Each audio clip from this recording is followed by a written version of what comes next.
Hello, I'm Robin Gibson, and this is the Harvard House Money Morsel.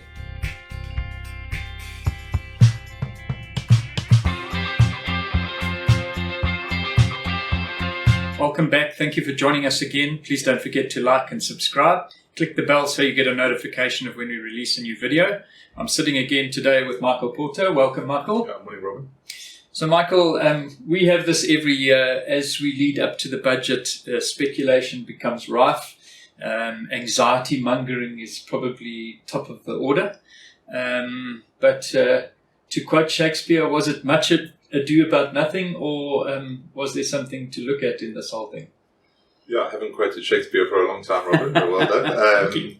Yeah, Robin, I think, every time we come into the budget, it happened in October last year with the medium-term budget, the market gets really anxious about our fiscal situation, and then actually when the budget comes out, there's generally better news than the market is anticipating.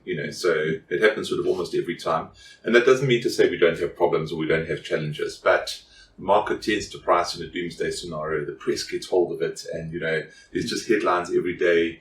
We're going for a fiscal cliff and this and that, and yes, we've got challenges, but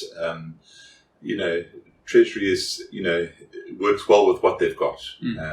We could do better. Yeah. Yes. So I've always made the comment over the years that we're a bit like P.T. Barnum circus with a really good financial management team back in the caravan. That does characterize South Africa a bit, doesn't it? Yeah, it does. I think it does. Spot on. So one of the things that he did do was he was really constrained in terms of pushing out expenditure and there was no tax relief, and I see for the next 3 years pretty much indicating there's going to be no tax relief. But was there anything that was sort of introduced that wasn't there before that we weren't aware of? Robin, probably the most controversial thing in the budget was the drawing down of the Reserve Bank's reserve account. Yes, okay. It's got a long acronym that we can go into, but really the Reserve Bank builds up this reserve account on the profit that it makes from our foreign reserves. Yes. So that's sitting at 520 billion. And government has now decided to draw down 150 billion of that. It's actually 250 billion, but they have to pay the Reserve Bank 100 billion back for the use of it. So it's quite complicated, but basically, so if you really doomsday, you're going to say, well, that's raiding the honeypot, and this is the last honeypot that we've got, which in a way is quite right. Yeah. The second thing, the other alternative is to look at it and say, if that money is used wisely, then it gives us some breathing room to do other things, then there's merit in it. So unfortunately with the budget, the doomsday scenarios never sort of play out, but we are up against the wall. So Treasury actually had an interesting chart which has gone into intuition this week, which basically we are now paying 21% of our expenditure away in interest. So this is the first time it's reached over 20%, and that's a lot of number. 1/5 of your money is just going on servicing debt. Treasury had an interesting analysis in the budget where they compared us to 74 other emerging markets, non-oil producing emerging markets. Yeah. The average for those countries is about 12% of expenditure going on interest costs. So you can see where we are relative to others and how it's got out of control. Yeah. Yeah. So if we can pay off a little bit of debt and reduce the interest bill, we are going to have a primary surplus for the first time this year. And primary surplus means revenue less expenditure before interest payments. Yes. So that is going to be 16 billion. That's not a lot, but it's better than... So you're starting to get to a situation where you have primary surpluses. So you're still running a budget deficit because the interest cost comes off, but at least your revenue less your expenditure is contained, So, it is controversial, Robin. They're introducing legislation to make sure that it's only set for debt relief and paying off debt. It takes the pressure off the bond market. You're not having to fund as much.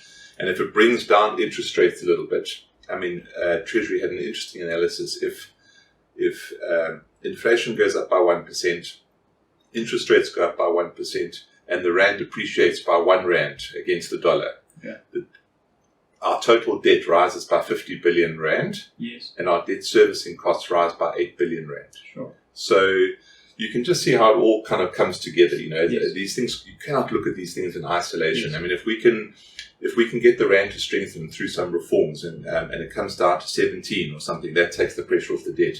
Then the interest bill comes down, interest rates fall, inflation falls. It gives us some more breathing room. So, I mean, in some ways it's the right thing to do, but you've got to keep on with the reforms and other things as well to get the growth. And there was a little bit of talk about that in the budget. So, Michael, I mean, it's really pertinent that you talk about the rand, because pretty much on the day of the budget and after it released, I think we touched 1880. We're now trading, I think, 1915.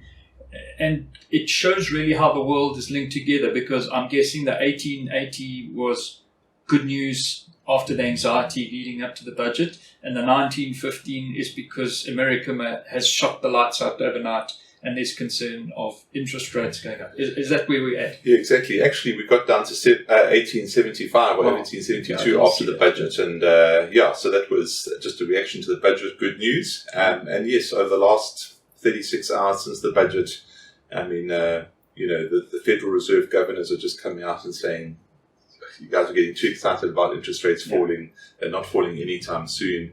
Obviously, NVIDIA had very strong results. It just shot through the roof, and the dollar strengthened a lot, and we've weakened in the back of that. It's not actually, you can look at it and say, oh, well, we've weakened in reaction to the budget. We haven't.